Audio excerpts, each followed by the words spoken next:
subscribe the channel and press the bell icon for upcoming videos. Hello friends, welcome to my channel Pharmacology Concepts by Rajesh Chaudhary, and in this video I will discuss about the Coulson-Moffitt model or Coulson-Moffitt modification which explain the stability of cyclopropane. तो आज की video में हम बात करेंगे Coulson-Moffitt model के बारे में जो कि साइक्लोप्रोपेन की स्टेबिलिटी को एक्सप्लेन करता है. And if you want to watch my previous videos regarding the organic chemistry, you can check the description box below or by using this link. So now let's discuss about the topic.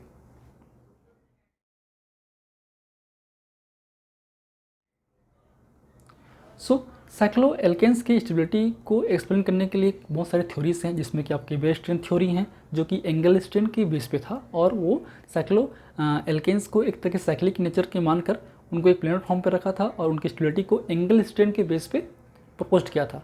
Second था cyclohexane की stability को लेकर, जो था आपके सासे-मोर theory, जिन्होंने ये कहा था साइक्लोहेक्सेन्स जो हैं आपके साइक्लिक नेचर तो होते हैं लेकिन वो प्लेनर फॉर्म में होना जरूरी नहीं है, वो नॉन प्लेनर हो सकते हैं और अपनी स्टेबिलिटी को मेंटेन कर सकते हैं. और उन्होंने कहा था कि इसलिए जो है cyclohexane is better stable then is high stable then cyclopentane. ठीक है, अब आते हैं हम लोग Coulson-Moffitt मॉडल के बारे में, जिन्होंने एक तरीके से मॉलिक्यूलर ऑर्बिटल थ्योरी के बेस पे या मैक्सिमम ओवरलैपिंग ऑर्बिटल थ्योरी के बेस पे ही अपना जो थ्योरी है उसको प्रपोज किया था. So basically it is also known as the banana bond और bent bond theory proposed by Coulson-Moffitt in 1947 पे Coulson एंड Moffitt ने जो है अपनी थ्योरी दी थी साइक्लोप्रोपेन की स्टेबिलिटी को एक्सप्लेन करने के लिए.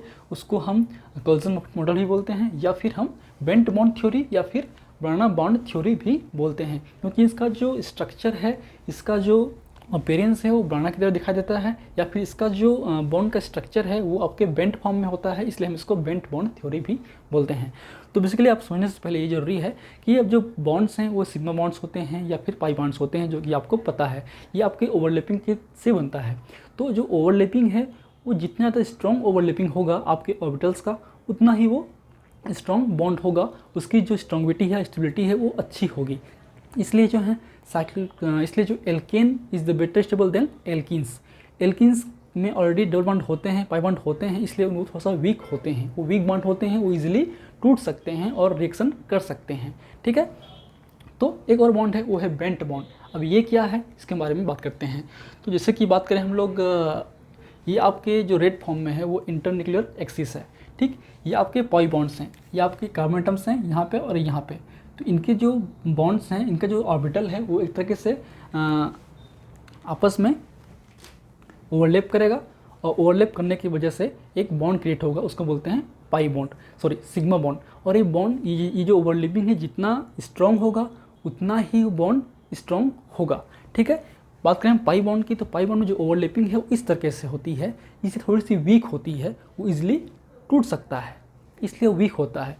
लेकिन बात करें हम लोग इन बेंट बॉन्ड की, तो वो आपके एक्सिस की जो, क्योंकि इसमें देखिए आपका जो दोनों जो ऑर्बिटल है, आपका जो ऑर्बिटल है वो एक तो ओवरलैप किया हुआ है मैक्सिमम, ऊपर से ये जो इलेक्ट्रॉन क्लाउड है वो दोनों तरफ है, आपके एक्सिस के नीचे भी है ऊपर भी है. इस पर ऐसा नहीं है, इसमें जो इलेक्ट्रॉन क्लाउड है वो थोड़ा सा आपके इंटरन्यूक्लियर एक्सिस से शिफ्ट हो चुका है ऊपर की तरफ. ठीक है, बेंट फॉर्म में, इसलिए बेंट हो चुका है, इसलिए हम उसको बेंट बॉन्ड बोलते हैं.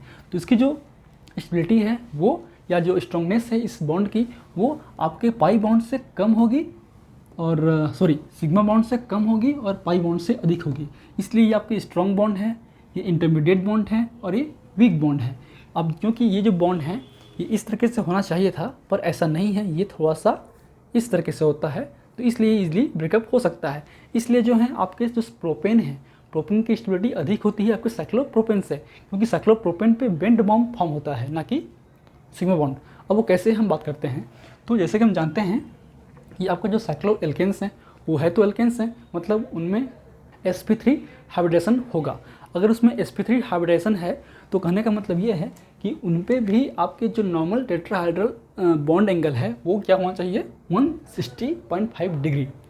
लेकिन ऐसा नहीं होता, क्योंकि साइक्लिक नेचर के होते हैं, इसलिए इनकी बॉन्ड एंगल जो है वो 60 डिग्री होता है, इसलिए उनमें एक एंगल स्ट्रेन प्रोड्यूस होता है. तो एंगल स्ट्रेन प्रोड्यूस होने की वजह से जो इलेक्ट्रॉन क्लाउड है वो शिफ्ट अप होगा.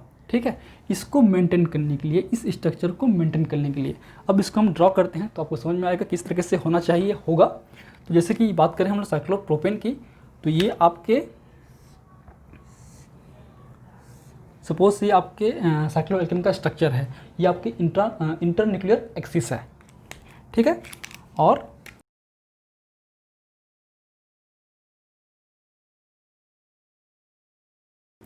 ये आपके ऑर्बिटल्स हैं, कार्बन के एटम बीच में जो एक्सिस है वो ऑर्बिटल्स है। तो इस केस में जो इंटर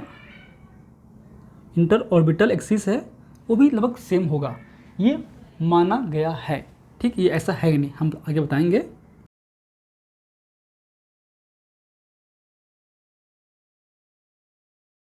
ठीक, तो इस केस में जो है इस स्ट्रक्चर को देखें तो हम इसमें समझ सकते हैं कि जो इंटरन्यूक्लियर एक्सिस है आपका ये, और आपके जो इंटर ऑर्बिटल एक्सिस है वो लगभग सेम है। तो उस बेस पे इसका जो स्ट्रक्चर है वो इसका जो एंगल है वो कितना होगा, 60 डिग्री। बट क्योंकि ये आपके sp3 हाइब्रिडाइज्ड होते हैं, और sp3 हाइब्रिडाइज्ड होने की वजह से जो आपके CC के बीच में जो बॉन्ड एंगल है वो 109.5 डिग्री होना चाहिए, जो कि नॉर्मल टेट्राहेड्रल का रिंग का आपका एंगल है, ठीक है। तो उसी को मेंटेन करने के लिए जो आपका इलेक्ट्रॉन क्लाउड का जो रिपल्सन है थोड़ा सा शिफ्ट अप होगा आपके इस ओर, ठीक है।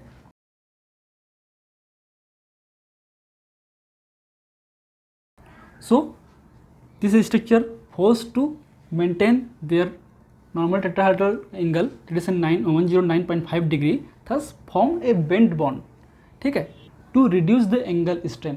तो अल्टीमेटली इस स्ट्रक्चर जो पॉसिबिलिटी नहीं है, क्योंकि उसमें एक एंगल स्ट्रेन प्रोड्यूस हो रहा है, तो इस एंगल स्ट्रेन को रिड्यूस करने के लिए ये जो सिग्मा बॉन्ड है वो सिग्मा बॉन्ड नहीं रहेगा, वो थोड़ा सा बेंट बॉन्ड की ओर शिफ्ट अप होगा, ताकि एंगल स्ट्रेन कम हो सके और उसकी स्टेबिलिटी थोड़ी सी मेंटेन हो सके। लेकिन क्योंकि बेंट बॉन्ड की स्टेबिलिटी कम होती है सिग्मा बॉन्ड से, इसलिए वो इजीली ब्रेकअप हो सकते हैं। कैसे, हम देखते हैं।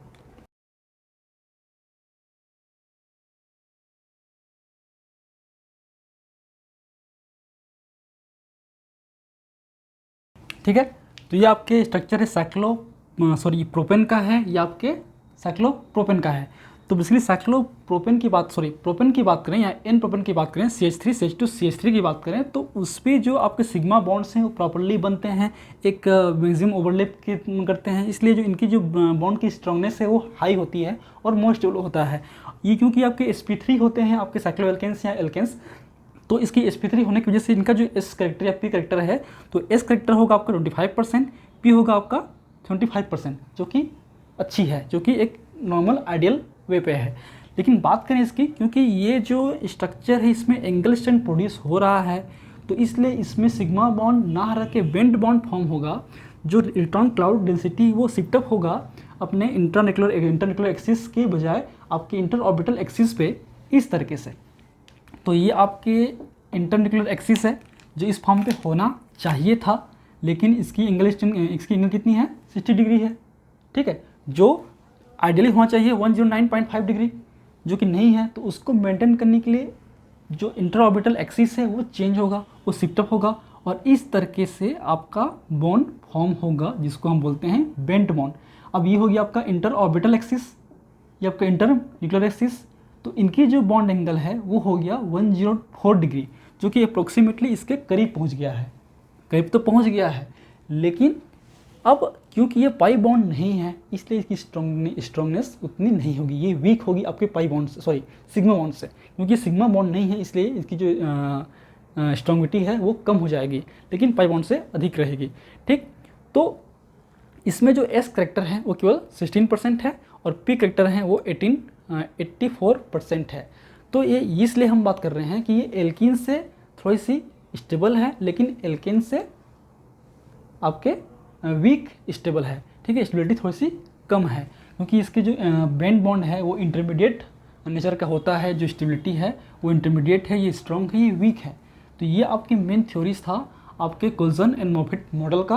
उन्होंने ये कहा था क्योंकि एंगल स्ट्रेन प्रोड्यूस होगा, तो अपने एंगल को मेंटेन करने के लिए जो सिग्मा बॉन्ड है वो आपके बेंड बॉन्ड पे फॉर्म करेगा, जो इसका अपीयरेंस है वो बनाना की तरह दिखाई देता है, जैसे कि हम स्ट्रक्चर में देख सकते हैं, इस तरीके से दिखाई देता है, इसलिए हम इसको बनाना थ्योरी भी बोलते हैं या फिर बेंट बॉन्ड थ्योरी भी बोलते हैं, क्योंकि ये बेंट बॉन्ड पे बेस है। और इनमें जो sp3 एग्जैक्ट नहीं होंगे, इसमें थोड़ा सा करेक्टर जो है चेंज हो जाएंगे, आपके s करेक्टर कम हो जाएगा और p करेक्टर बढ़ जाएगा 84%, क्योंकि आपके ना पाई है ना सिग्मा है, ठीक है। So this the basic theories of Coulson and Moffitt modification. इसको आप बुक में पढ़िए एक बार, बहुत सारी थ्योरीज दी हुई हैं, बहुत सारे आपके टेक्स्ट लिखा हुआ होगा, जो हमने कहा वही लिखा है, उसको आप किस तरीके से लिखना है आपको आइडिया लग जाएगा, हमको किस तरीके से आपके इनको एक्सप्लेन करना है थ्योरी फॉर्म पे। And if you want to note this, please take a screenshot, and if you like my videos, please press the like button, share with your friend, and any feedback please comment on the comment section, that motivates me for the upcoming videos. In last, thank you, keep watching.